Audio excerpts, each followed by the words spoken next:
नमस्कार दोस्तों, एनएस ज्योतिष में आपका फिर से स्वागत है। आज हम बात करेंगे धनु लग्न यानी कि सजिटेरियस एस्टेंडेंट का सितंबर 2024 का महीना कैसा रहेगा, ये हम लोग जानेंगे। अगर आपने धनु लग्न का अगस्त 2024 का मासिक फलादेश एवं उपाय नहीं देखा है तो ऊपर दिए हुए आई बटन पर क्लिक करें। देखिए, ये वाला जो भाव होता है ना, इस भाव को लग्न भाव कहते हैं। इस भाव पे अगर 9 नंबर लिखा हुआ है तो ये धनु लग्न वाले जातकों की पत्रिका है। आइए देखते हैं शुरुआती तौर पे कौन कौन से ग्रह आपके किस किस भाव में बैठे हुए हैं। तो शनिदेव आपके तीसरे भाव में बैठे हुए हैं, राहु चौथे भाव में बैठे हुए हैं, गुरु आपके छठवें भाव में बैठे हुए हैं, मंगल सातवें भाव में बैठे हुए हैं, बुध और चंद्रमा आपके 8वें भाव में बैठे हुए हैं, सूर्य आपके 9वें भाव में बैठे हुए हैं, शुक्र और केतु आपके 10वें भाव में बैठे हुए हैं। देखिए, लग्न पे आपके कोई ग्रह नहीं है, पर यहाँ पे देखिए मंगल की दृष्टि आपके लग्न पे पड़ रही है और आपके लग्न के जो स्वामी हैं वे आपके 6वें भाव में विराजमान हैं। तो मंगल की दृष्टि आपके लग्न पे पड़ रही है 26 अगस्त से। तो 26 अगस्त से आपको क्रोध ज्यादा आ रहा होगा, आपको क्रोध पे नियंत्रण रखना है। और आपके लग्न के स्वामी आपके 6वें भाव में विराजमान है 1 मई 2024 से।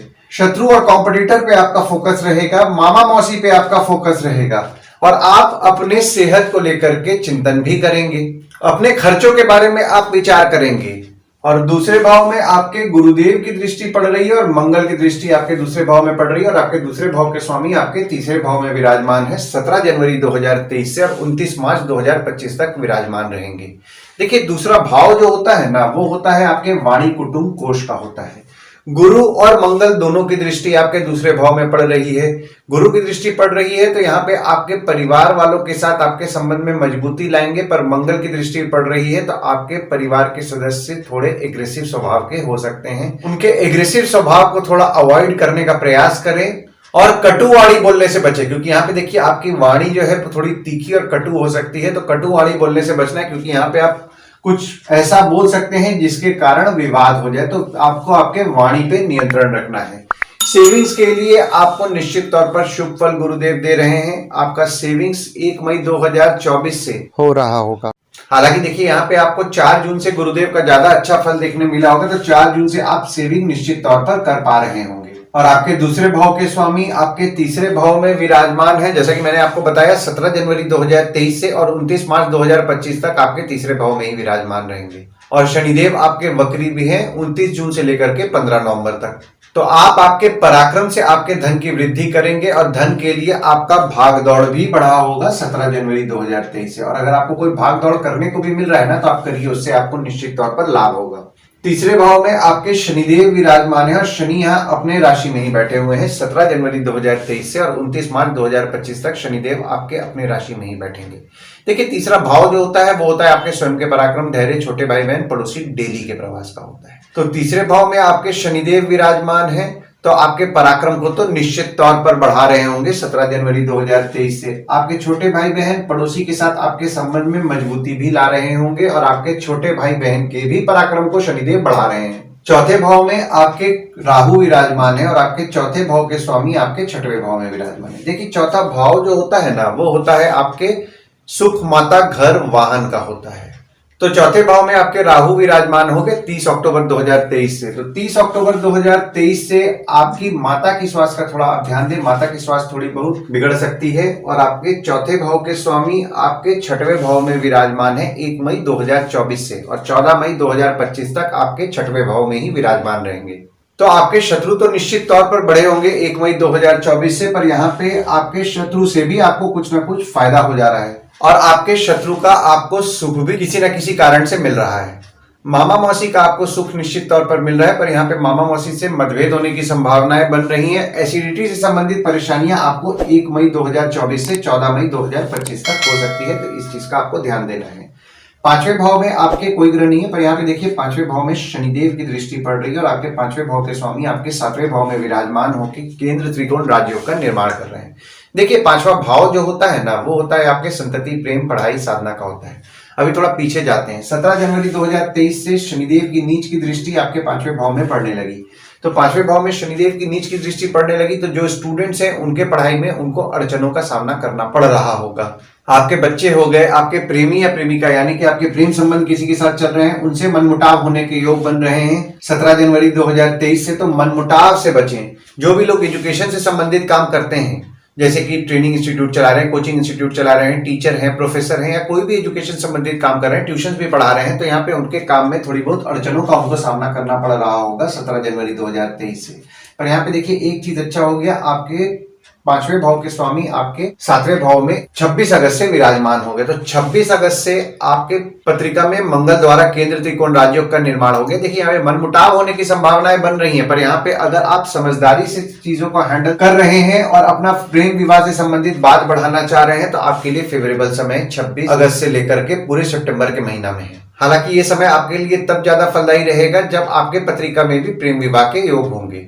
6वें भाव में आपके गुरुदेव विराजमान है और आपके 6वें भाव के जो स्वामी हैं वे आपके 10वें भाव में विराजमान है। देखिए 6वां भाव जो होता है ना, वो होता है आपके रोग ऋण शत्रु मामा मौसी का होता है।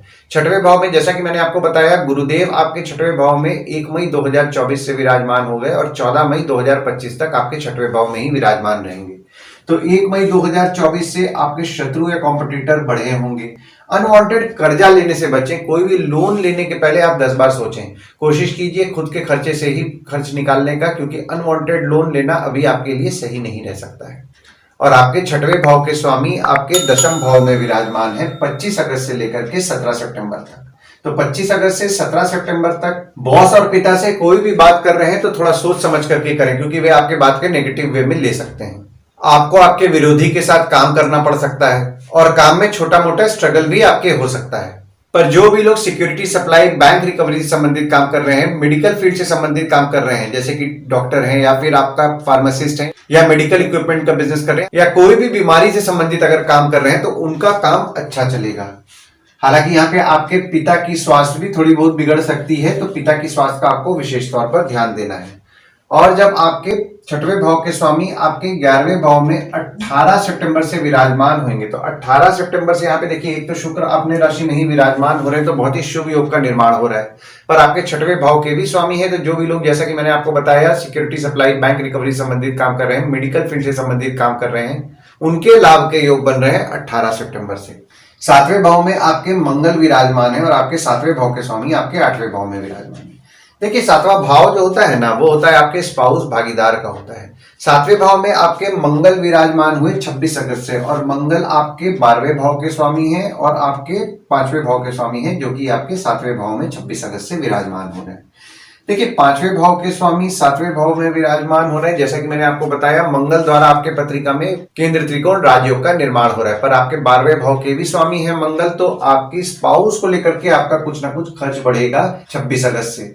भागीदारी में काम करते हैं, भागीदारी में आपका कुछ ना कुछ खर्च बढ़ सकता है 26 अगस्त से। और आपकी स्पाउस खर्चीली भी रहेगी 26 अगस्त से पूरे सितंबर के महीना में। अगर आप आपकी स्पाउस या भागीदार के साथ विदेश जाने का प्रयास कर रहे हैं, तो यहाँ पे 26 अगस्त से पूरे सितंबर के महीना में आपके लिए फेवरेबल समय है। और आपके 7वें भाव के स्वामी आपके 8वें भाव में विराजमान है 22 अगस्त से लेकर के 3 सितंबर तक, और आपके 8वें भाव में वक्री भी है, जैसा कि मैंने आपको बताया 22 अगस्त से 3 सितंबर तक। तो आपकी स्पाउस की तबीयत थोड़ी बहुत बिगड़ सकती है, पर आपकी स्पाउस या भागीदार द्वारा आपके अचानक धन लाभ के योग भी बन रहे हैं।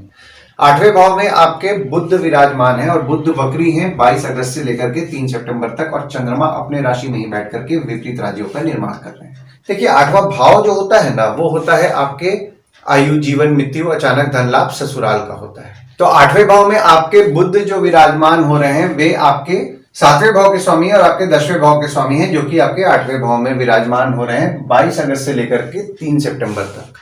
तो 7वें भाव के स्वामी आपके बुध हैं, तो जैसा कि मैंने आपको बताया, आपकी स्पाउस या भागीदार से आपके लाभ के, यानी कि अचानक धन लाभ के योग बन रहे हैं, पर यहाँ पे आपकी स्पाउस की तबीयत थोड़ी बहुत बिगड़ सकती है। 10वें भाव के भी स्वामी है बुध, जो कि आपके 8वें भाव में 22 अगस्त से लेकर के 3 सितंबर तक विराजमान हो रहे हैं। तो आपके काम को लेकर के छोटी मोटी समस्याएं 22 अगस्त से 3 सितंबर तक उत्पन्न हो सकती हैं। पिता की स्वास्थ्य थोड़ी बहुत बिगड़ सकती है, तो पिता की स्वास्थ्य का विशेष तौर पर ध्यान दें। कोई भी काम अगर आप उठा रहे हैं ना, तो प्रयास कीजिए वो काम पूरा करने का, काम को बीच में ना छोड़ें।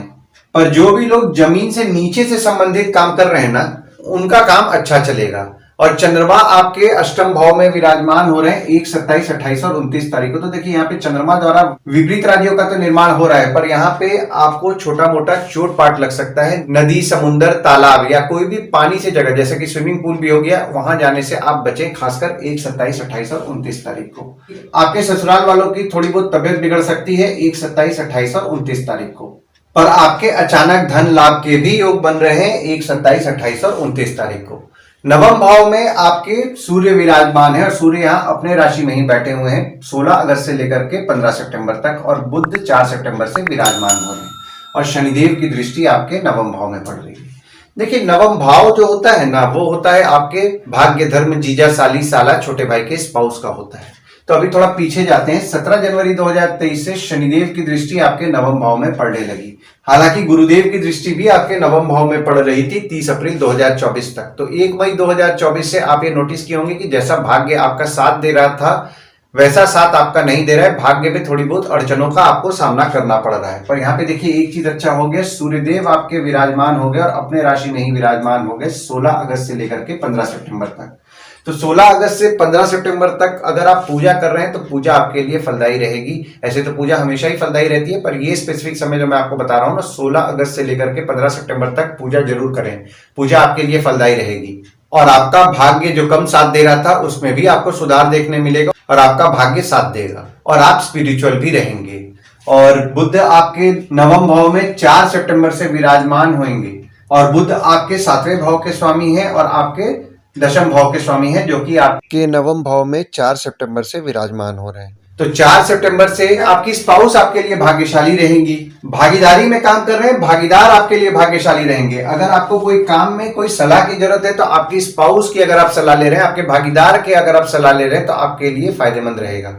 और अगर आपका काम कोई नहीं हो पा रहा है और आपकी स्पाउस आपके काम में मदद करती है तो आपकी स्पाउस को अगर आप वो काम देंगे तो आपका काम होगा। भागीदारी में अगर आप काम करते हैं, भागीदार को वो काम दे दीजिए जो काम करने में आपको दिक्कत हो रहा है, तो वो भी आपके काम होने की संभावनाएं बन रही हैं। और आप आपके स्पाउस के साथ कोई मंदिर की यात्रा भी कर सकते हैं 4 अगस्त से लेकर के 22 सितंबर तक। दशम भाव में आपके शुक्र विराजमान है और केतु विराजमान है। और दृष्टि अगर हम लोग देखें तो देखिए, यहाँ पे गुरु की दृष्टि पड़ रही है और मंगल की दृष्टि पड़ रही है। और दशम भाव में आपके बुध विराजमान हो रहे हैं 23 सितंबर से और बुध यहाँ अपने राशि में ही विराजमान हो रहे हैं।